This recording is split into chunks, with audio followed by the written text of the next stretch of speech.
आंनि चेनेल नायगिरि साफ्रोमखौबो सिगाङावनो खुलुमनाय जासिबाय लोगोफोर आरो रायजो राजाफोर।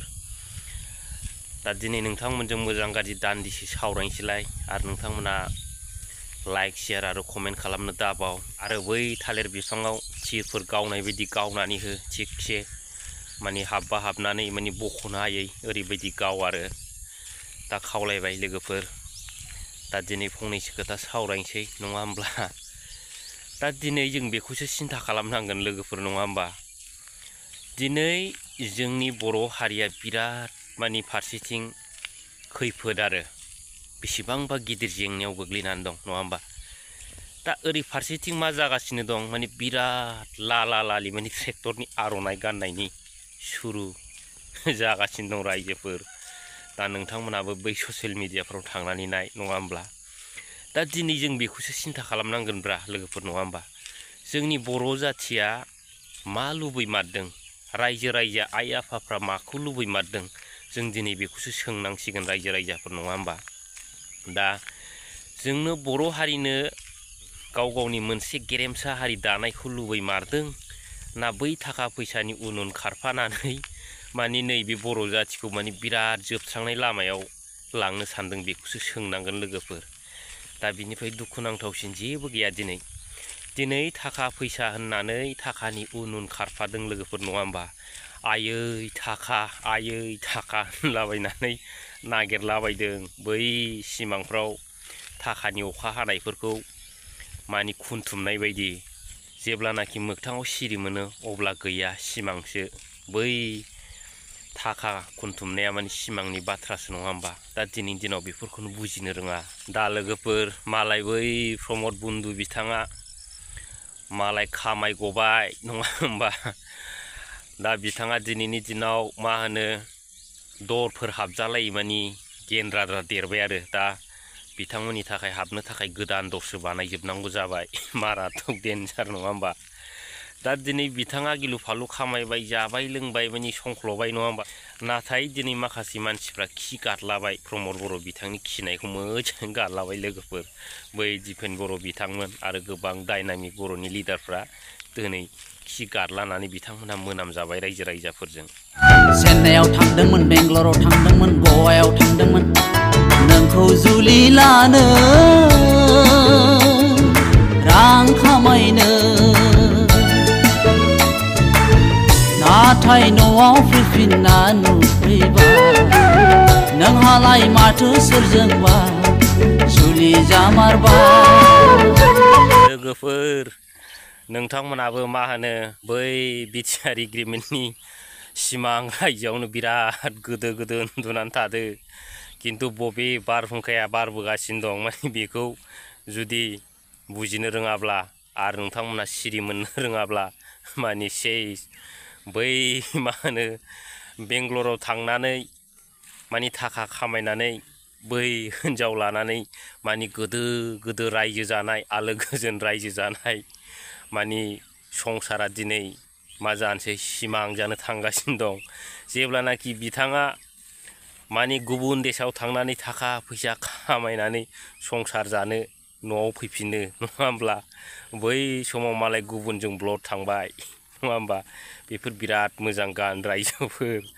आरो नै दानि जुगाव नैबे बिटिआर एग्रिमेन्टआबो बिदिनो दिनै गोबां रायजो राजायानो आसा खालामनानै दं बा खालामदोंमोन थारैनो बिटिआरआ मोनसे बिराद गिदिर बुस्थुमार नामा आरो बिराद जेबो मोनगोन नामा साननानै। दा फैयै मा जानो थांगासिनो दं। दा दिनै एकदम मा होनो बिदिखौ लाथिख' जानो थांगासिनो दं। जेबो गैया रायजोफोर। दा दिनै फैगोन समफ्राव जोंनि हारिया सिरि मोननो रोङाब्ला बै गुबुनाव थाङोब्ला मा जागोन सेस जाबाय। बेनो जाहैबाय लाथिख' बिटिआर एग्रिमेन्ट।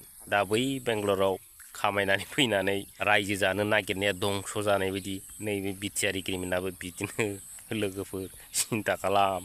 आरो खौसेथिखौ लानानै राजनिति खालामनांगौनि जेबो गोनांथि गैया रायजोफोर। दिनैहाय मा होननांगोन बेखौ जों ओरैबायदि साननांगोन महिलारि सारा जे ओंख्रिखौ गोथाव मोनो बै ओंख्रिखौ प्रमद बन्दु बिथाङा गोथाव मोनगोन ना मोना बे मोनसे अपसन जाहैबाय। आरो बिनिफ्राय जाहैबावगोन प्रमद बन्धु मोजां मोननाय बा गोथाव मोननाय ओंख्रिखौ बै जोंना महिलारि सारा गोथाव मोनगोन ना गोथाव मोना बेफोरखौ साननांगौ रायजोफोर। खौसेथिखौ लानानै राजनिति खालामनांगौनि जेबो गोनांथि गैया होननानै आं सानो। खौसेथि जानांगौआ बै समावनोमोन, गोबाव जालांबाय, बारलांबाय। नाथाय दिनै बिथांमोना नैबे गावसिनि अलखद समावसो आरो बिथांमोना नैबे गावसिनि जेननायनि सायखङा गावसोरजों माने आसे फासे माने मा होनो फ्लिं फ्लां थाबायफानायखौ नुनानै दिनैहाय खौसेथि नांगौ होननानै बिथांमोना बुंदों रायजोफोर। बै समाव मानो रिजेक्टेड खालामामोन बेखौसो जों सिन्था खालामनांगौ रायजो राजाफ्रा। दा दिनैनि दिनाव जेननाय देरहानाय बेफोरो जाहैबाय जोंनि बर' रायजो राजाफोरनि आखायाव थाहैगोन नङा होमबा। दिनै जायखौ मोजां मोनगोन रायजो राजाफ्रा बेखौ दिखांगोन, जायखौ गाज्रि मोनगोन बेखौ दिनैहाय गादोगोन नङा होमबा। थिग दिनैनि नैबे समावबो खामानि मावनाय मावैखौ लानानै दिनैनि दिनाव बर' रायजो राजाफ्रा मोनथिखासै नङा होमबा दिनैनि दिनाव। दा दिनै आं बेखौनो बुंगोन रायजोफोर, दिनैहाय जुदि बिटिसिखौ बासायनो गोसोब्ला नांगाल बोरायखौ हमाबा जेबो उफाय गैया। आरो जुदि बिटिसिखौ फोजोबस्रांनो गोसोबा बै ट्रेक्टर दालायाव थांनानै ज' गाखोहै, आर'नाइ गानै, बास बेयाव जेबो बेले बेजे हेंथा गैया नोंथांमोना। खिन्थु फैगोन समफ्रासो खिन्थागासिनो दं बर'नि जेंना अलखदखौ। दिनै गावसोरहा गोथौ हाखराव जोंनि बर' हारिखौ खोख्लैनो हानाय बायदि मोननायखाय बै हाखरनिफ्राय बोखांनो थाखाय महिलारि सारखौ नांगौ रायजोफोर।